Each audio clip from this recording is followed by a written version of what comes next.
Welcome back, everyone. Spring and summer is a time for new growth and taking bold action together. So we hope these stories can inspire you to live boldly, take wise chances, and with our friends and family, make a difference together. Today we will be reading A Journey to the Center of the Earth by Jules Verne, retold by Billy Aronson. So as we lean in with the spirit of adventure, grab a friend, like Jade here, and let's enjoy the story together. Chapter 13, Something Fishy. As we headed out of the forest, I was suddenly struck by something my uncle had said. Didn't he tell me that we were to cross the Central Sea? How? By swimming? My question was answered before I could ask it, for there by the shore was Hans, completing a raft. While we'd been exploring, he'd been hard at work, making use of the tools we'd carried all this way. He had chopped old trees, cut their trunks into boards, and built a sailboat with a sail made from a blanket. When we took to the waves, I learned that Hans had yet another talent. He was as skilled a sailor as he was a duck hunter. With confidence, he steered us across the water towards the unknown region on the other side. What happens if something happens to Hans? That's my question. I mean, yikes. Anyway, good thing they hired that guy. Let's see. So Axel, my uncle asked, what should we name the port from which we departed? I thought for a moment. The face of my sweetheart came to mind. I answered the words Port Gretchen. Would look good on a map. Port Gretchen it is, proclaimed my uncle with a smile. The winds blew across the ocean with surprising power. After an hour, my uncle figured that we had traveled nearly 20 miles. At that rate, he expected that we would cross the water in no time. But when the shore of Port Gretchen faded from view, no new shore became visible ahead of us. In fact, I could see nothing but sea in any direction. Huge dark clouds cast their shadows across the surface.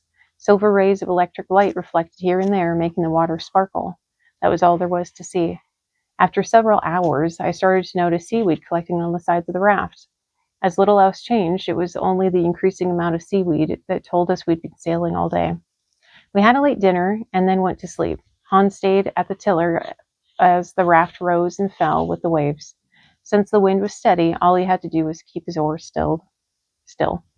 As the days passed, the weather at sea was superb. On one particularly calm day, Hans decided to do a little fishing. He put a bit of meat on the end of his line and tossed it into the water. I had hoped he'd find some trace of life down there, so I was upset when hours went by with no results. But then suddenly, a tug. Something was tugging hard at that piece of meat. It's a fish, my uncle cried as Hans calmly pulled in his catch. It looks like a small sturgeon to me, I said. My uncle studied the fish with great care, noting every scale. It had a flat head and a round body with fins sprouting from its side. It had no teeth at all. This is no sturgeon, my boy, my uncle concluded. This fish belongs to a species that has been extinct for ages. A few traces of its relatives' bones have been found, but no human has ever seen a fish of this kind alive. How can you tell, Uncle? I asked. Its scales, he explained, are of quite a unique shape and color, but there's something even more remarkable about this creature. What's that? I wondered. It's blind, was his answer, and has no eyes. You know, having no eyes and being blind are kind of two different things. But anyway, has no eyes. Creepy. Okay. As I examined this odd fish, my uncle put another piece of bait on the hook, and another, and another. Each time he pulled in a different type of eyeless extinct fish. Okay. The sea was filled with animals that we thought had died out long ago. Could there possibly be dinosaurs? I wondered. After all, they were known to be extinct too. Down here, you never know. I took the telescope and scanned the horizon. But no, there were no living creatures above the water in any direction, and a dinosaur shouldn't be too hard to spot. I scanned the surface of the sea, then turned my gaze upward. Why couldn't a pterodactyl?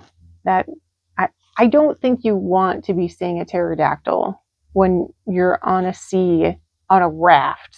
Anyway. But yeah, why couldn't there be a pterodactyl? That huge prehistoric flying reptile suddenly came swooping overhead. I'd seen pictures of the bones of one of these creatures, which a geologist had recently found and arranged.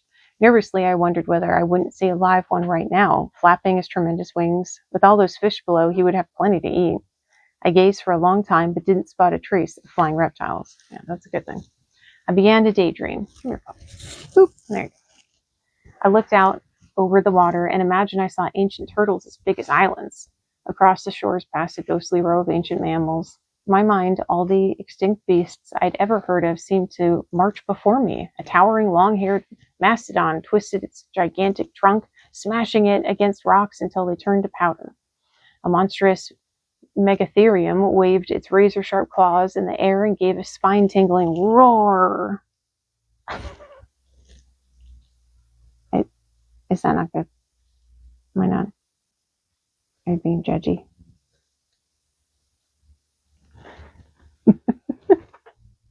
Thanks, Pup. You're a good support system. A third massive beast waited behind a pile of rocks, ready to pounce on the others. It was an anoplotherium, that strangest of animals, part horse, part rhino, part camel, and part hippopotamus. Up in the trees, the very first monkeys were swinging, and way overhead, pterodactyls flew. As I dreamed, I felt that I was watching the world drift back even earlier in time. Millions of years were passing in seconds. Before my eyes, the mammals disappeared, then the pterodactyls, then the turtles, then all the ancient fish, and even the tiniest, squiggly underwater creatures. I stood at the moment where life was about to begin. "Have you gone mad, Axel?" my uncle called, grabbing my arm. I realized that Hans was holding tightly onto my other arm. My trance was so deep I hadn't even noticed I was about to fall off the raft. "I had the most amazing dream, Uncle," I said. "Well, my boy," my uncle barked, "you'd better not have any more dreams of that sort. You nearly fell into the sea." Axel's a great daydreamer, just like Vern himself. All right, we're ready for a break. That does it for chapter 13. See you next time for chapter 14.